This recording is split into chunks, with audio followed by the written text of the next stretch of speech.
notice that there seemed to be, I don't know whether this is the right way to put it or not, but there seemed to be some sort of coherent, well, incoherent group vision of what the Haight was going to be. Would you agree with that, or? No, not really. You know, I mean, I remembered that my personal visions, and almost everybody I knew, it really had to do with the globe. You know what I mean? They didn't have to do with the Haight-Ashbury. They had to do with Earth. Yeah. You know, so that most visions that were springing from all that stuff, as far as I was concerned, were Earth visions. They were total. They were cosmos visions. You know what I mean? The Haight-Ashbury.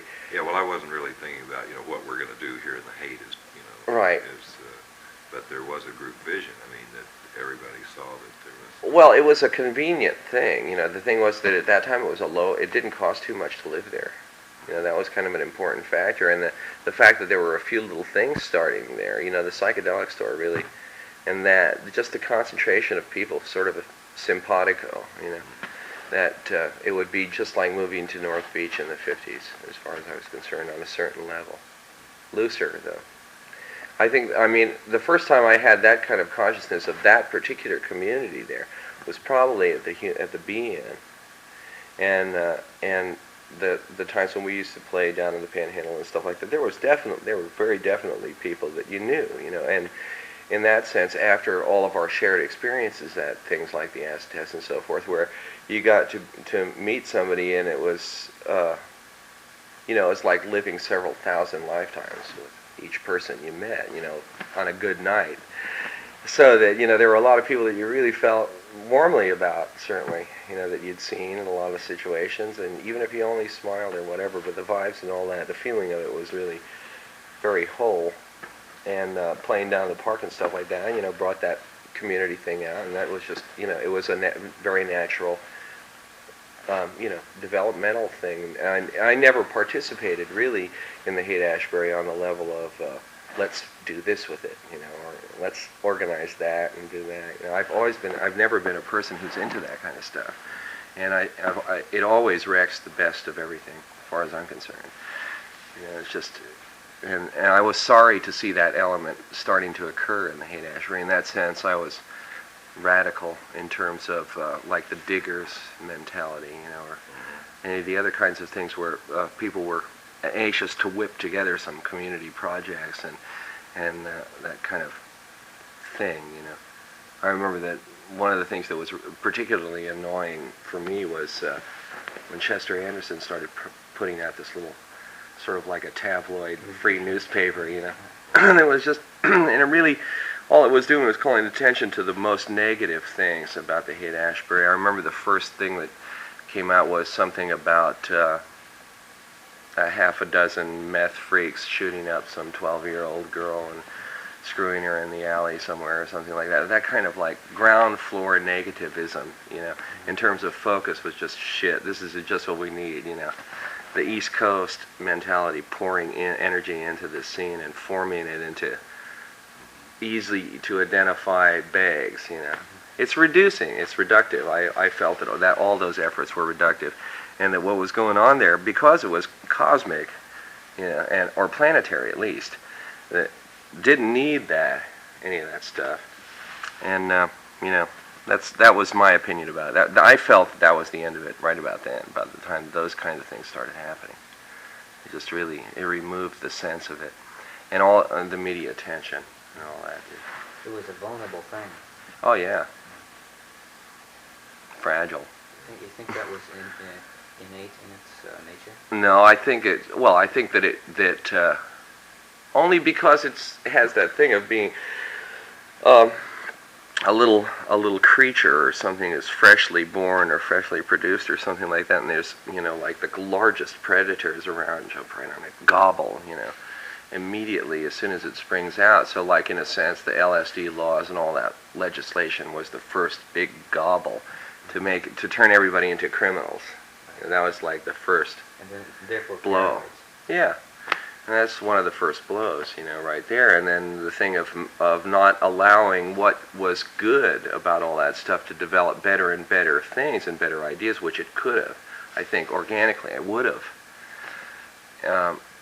it started to turn in on itself, and it took on that aspect of crime. So the crime brought up the tenderloin, from downtown, the lurid possibilities, free love and dope and, all this shit, all this kind of media gloss identification about it, brought in that element, and flood was flooded. It was over. It was over that quickly. And the only thing that really remained was the thing that was there before that happened anyway, which was this loose network of people who knew each other, which still exists, really, only it's much larger now. And, and it's incredibly more secretive. Because, once bitten, twice shy and all that shit.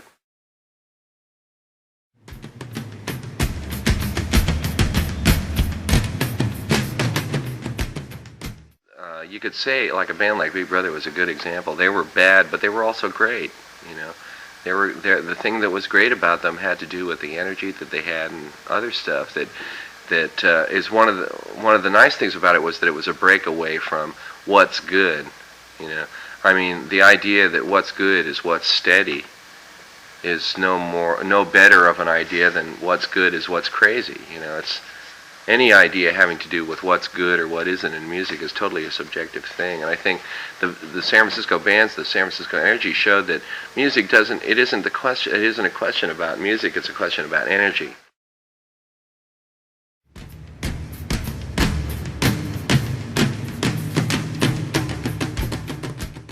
I never liked the formalizing of anything, really. I liked the acid test when it was at its most chaotic.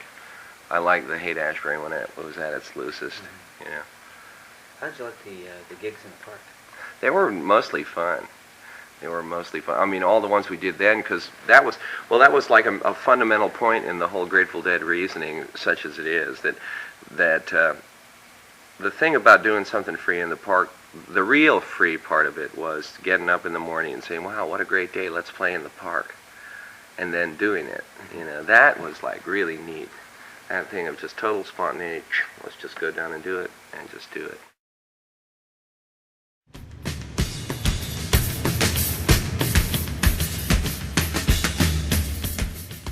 How much do you think official pressure had to do with it turning into weirdness? That is, in terms of, the cops coming in, popping everybody, and you remember with the sweeps up and down the Right. street?